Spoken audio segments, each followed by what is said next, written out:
Hello, BookTube. Mark at Book Time with Elvis and I are reading you a book. We are reading you Anthony Trollope's novel, The Warden. Uh, and we are doing it chapter at a time. We're swapping off chapters each, even and odd-numbered chapters each. And this is the story, for those of you who are joining us late, I'll keep it very brief. I'm going to try to cut down on Steve interpolations. This is the story of a charitable hospital in a small town in England. The original terms of the will that established of which makes it very wealthy now. The land on which it's based has grown in wealth. And all of that wealth is accrued to the warden of the hospital, not to the 12 poor beadsmen who are the charitable inhabitants of the hospital. They still get mere shillings a day. And a young man named John Bold has entered town and decided to make it his business to right this wrong, to fix this injustice, even though the warden of the hospital is a dear, gentle, sweet friend of his, and even though the daughter of the warden of the hospital is the woman he loves. He's decided to do it anyway. He feels that the cause is right. He is, in other words, a Twitter blue check mark, a Budinsky. Until the previous chapter, if you want to look at Mark's channel for the previous chapter, in which there is a gigantic change. In which he professes, in which it is made clear that he and Eleanor love each other. And that therefore his legal action against Eleanor's father cannot continue. He can't continue it. It would be directly injurious to her and her father. And that's where we get to in chapter 12, which we're reading today. This is called Mr. Bold's Visit to Plumstead. This is Plumstead Episcopi, the headquarters, the palatial home of the warden's son-in-law, who is one of the main characters in the book, as you'll see. He is going there. John Bold is going there essentially to talk with this figure about the fact that this lawsuit is going to drop. The son-in-law has been ardently, actively involved in fighting for the rights of the church. So they are enemies. They are opposites. John Bold is riding to his door. So this is chapter 12, Mr. Bold's Visit to Plumstead. Whether or no the ill-natured prediction made by certain ladies in the beginning of the last chapter was or was not carried out to the letter, I am not in a position to state. Eleanor, however, certainly did feel herself to have been baffled as she returned home with all her news to her father. Certainly she had been victorious. Certainly she had achieved her object. Certainly she was not unhappy, and yet she did not feel herself triumphant. Everything would run smooth now. Eleanor was not at all addicted to the Lydian school of romance. She by no means objected to her lover because he came in at the door under the name of Absolute instead of pulling her out of a window under the name of Beverly.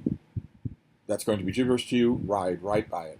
You don't need to think about it. That is Trollope talking about stuff that people were talking about at Moody's Lending Library when he was writing this book. Doesn't have to slow you down at all. It's not important for the book. Imagine if somebody 200 years from now read a novel in which one of the characters says, you're starting to sound like a Sally Rooney character.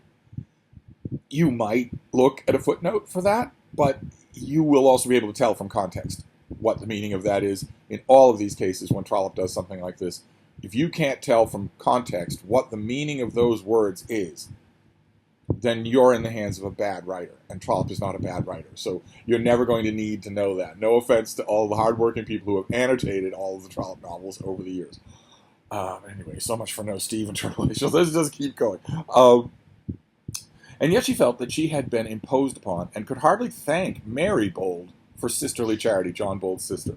I did think I could have trusted Mary, she said to herself over and over again. Oh, that she should have dared to keep me in the room when I tried to get out. Eleanor, however, felt that the game was up, and that she had now nothing further to do but to add to the budget of news which was prepared for her father, that John Bold was her accepted lover.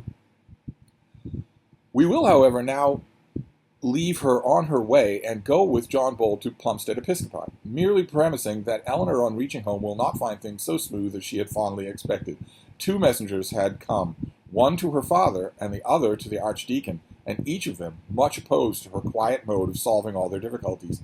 The one in the shape of a number of the Jupiter, that is a newspaper, a major newspaper that has taken up John Bold's cause, started vilifying her father. And the other, in the further opinion of Sir Abraham Haphazard, who is the very expensive attorney that was hired by the Archdeacon to look into this case, see whether or not there's anything to it. And as we've seen in an earlier chapter, Haphazard's opinion was there isn't anything to it. John Bold has a losing case. John Bold got on his horse and rode off to Plumstead Episcopi, now briskly and with not briskly and with eager spur, as men do ride when self-satisfied with their own intentions, but slowly, modestly, thoughtfully, and somewhat in dread of the coming interview. He has no idea. Now and again, he would recur to the scene which was just over in the previous chapter, where he declares his love is made clear for Eleanor. There's no more guessing involved. Support himself by remembrance of the silence that gives consent, and exult a happy lover. But even this feeling was not without a shade of remorse. Had he not shown himself childishly weak thus to yield up the resolve of so many hours of thought to the tears of a pretty girl? How was he to meet his lawyer? How was he to back out of a matter in which his name was already so publicly concerned? What was he to say to Tom Towers, an editor at the paper, who's been working with him to drum up this story? While mediating these painful things, he reached the lodge leading up to the Archdeacon's glebe. This is, in other words, a hint at the palatial grounds and estates that the Archdeacon owns. And for the first time in his life, found himself within the sacred precincts. All the doctor's children were together on the slope of the lawn, close to the road, as Bold rode up to the hall door. They were there, holding high debate on matters evidently of deep interest to Plumstead Episcopi, and the voices of the boys had been heard before the lodge gate was closed.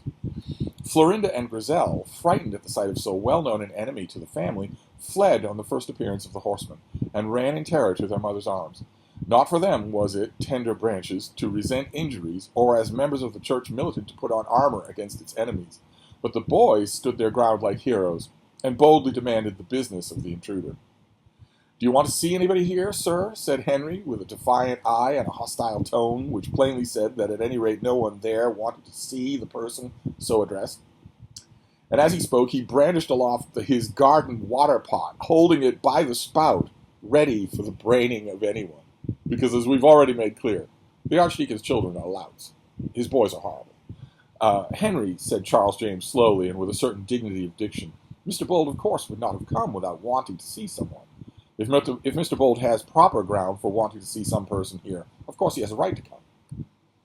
But Samuel stepped lightly up to the horse's head and offered his services. "Oh, Mr. Bold," said he, "Papa, I'm sure, will be glad to see you. I suppose you want to see Papa. Shall I hold your horse for you? Oh, what a pretty horse." And he turned his head and winked funnily at his brothers. "Papa has heard such good news about the old hospital today. We know you'll be glad to hear it, because you're such a friend of Grandpa Harding, and so much in love with Aunt Nellie." That's Eleanor. "How do you do, lads?" said Bold, dismounting. "I want to see your father, if he's at home."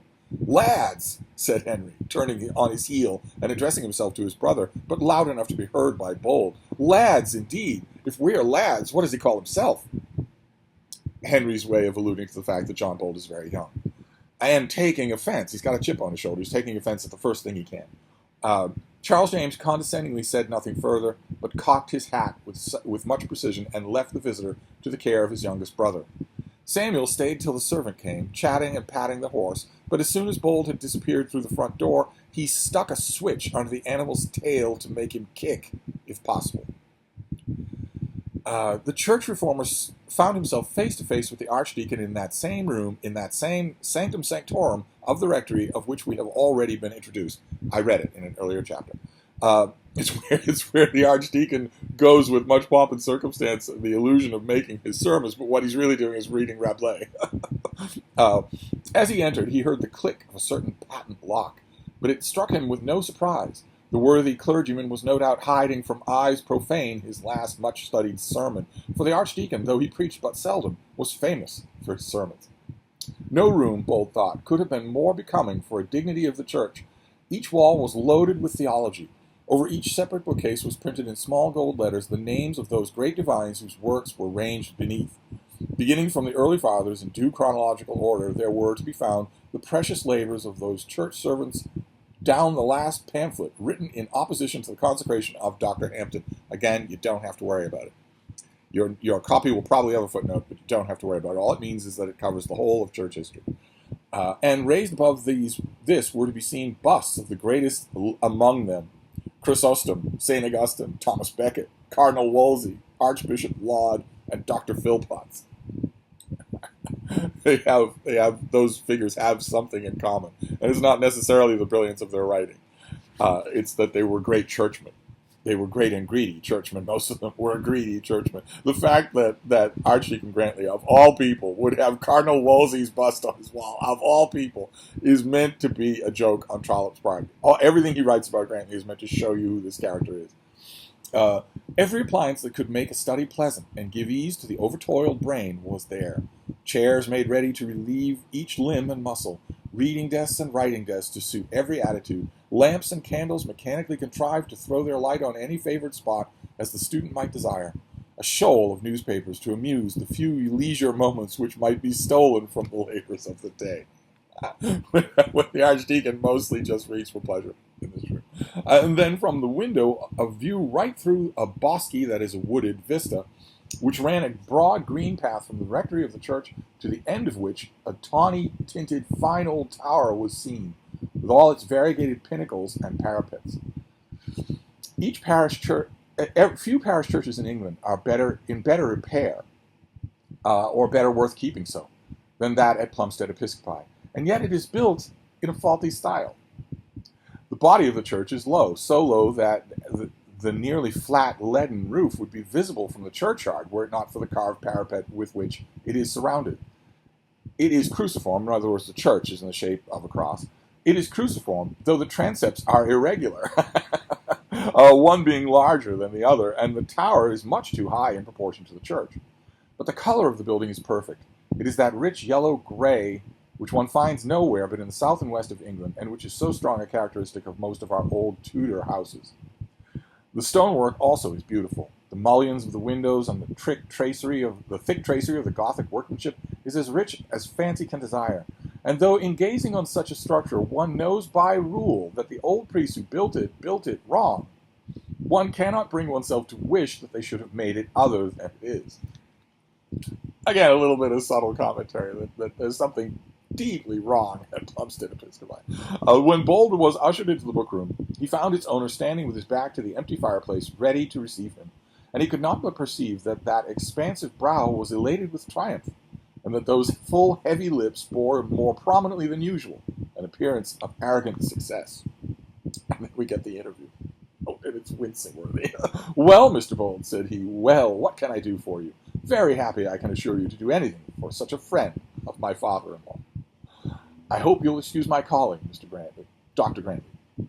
Certainly, said the Archdeacon. "I can assure you no apology is necessary from Mr. Bold. Only let me know what I can do for him." Grantley has him in the room, but he's talking about him as if he weren't. Anyway, I'll stop interposing, I promise. Dr. Grantley was standing himself, and he did not ask Bold to sit, and therefore he had to tell his tale standing, leaning on the table with his hat in his hand.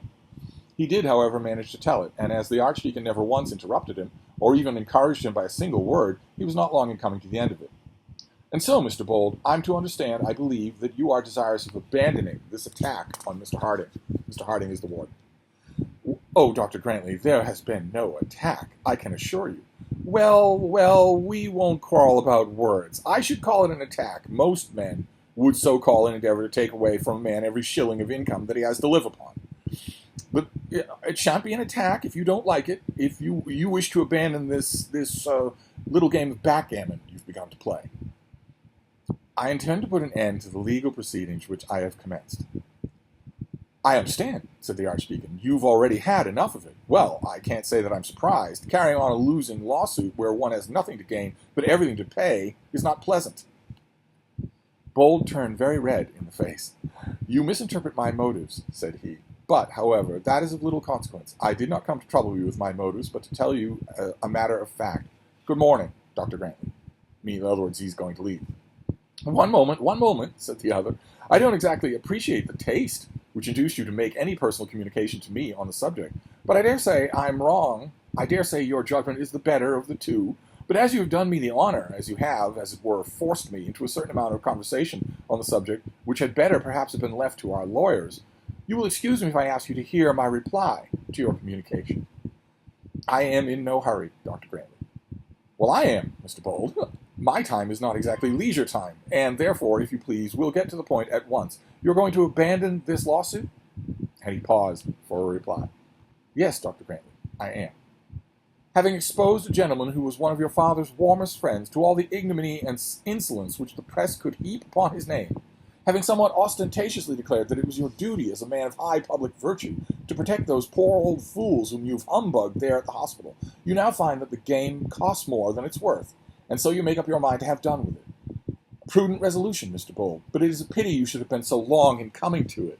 Has it struck you that we may now not choose to give over? That we may find it necessary to punish the injury you have done to us? Are you aware, sir, that we have gone to enormous expense to resist this iniquitous attempt of yours? Bold's face was now furiously red, and he nearly crushed his hat between his hands, but he said nothing. We have found it necessary to employ the best advice that money could procure. Are you aware, sir, what may be the probable cost of securing the services of the Attorney General? Not in the least, Dr. Grantley. I dare say not, sir. When you recklessly put this affair into the hands of your friend Mr. Finney, whose 6 and 8 pences and 13 and 4 pences may probably not amount to a large sum, you are indifferent as to the cost and suffering which such a proceeding might entail on others. But are you aware, sir, that these crushing costs must now come out of your own pocket?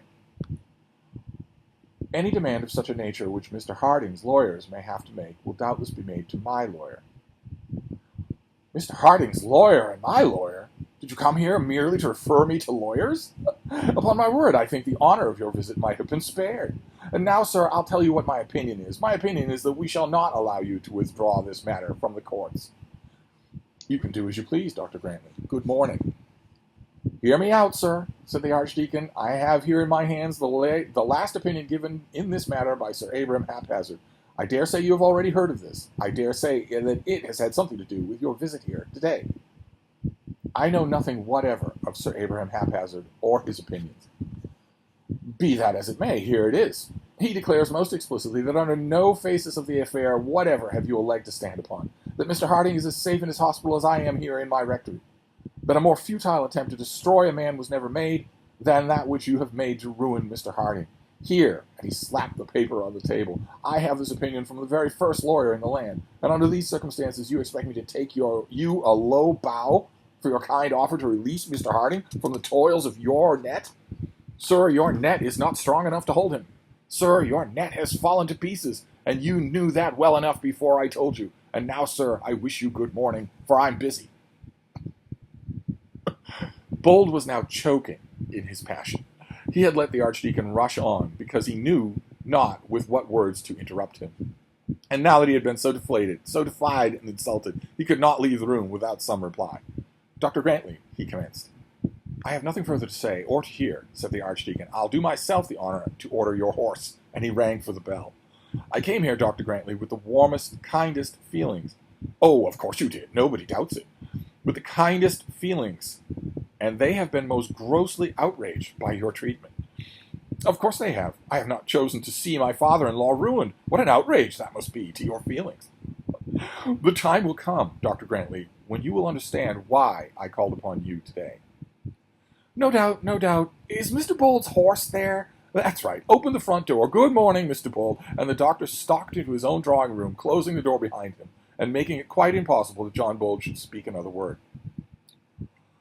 As he got on his horse, which he had feigned to do, feeling like a dog turned out of a kitchen, he was again greeted by little Sammy.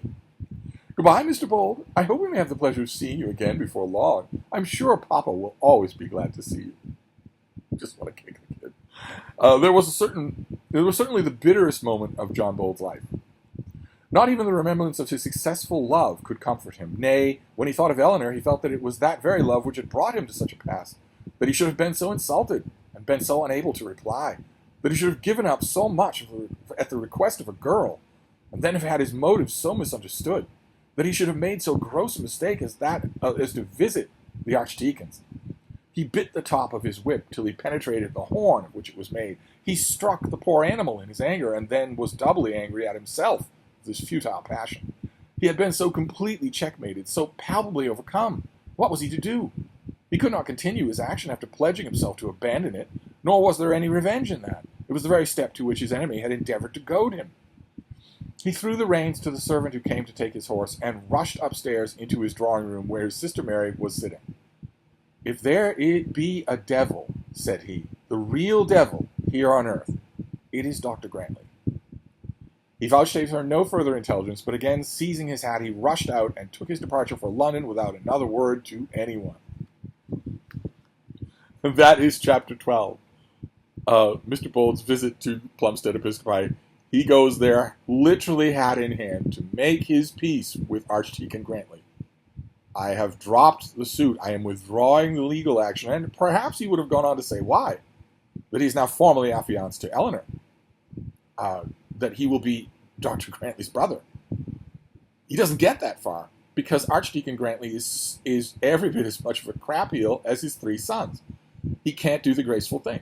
He can't let it go. It's more trouble. It will hurt his saintly father-in-law every bit as much for the case to stay in the court, regardless of whether it's because Dr. Grantley wants it to or John Bold wants it to.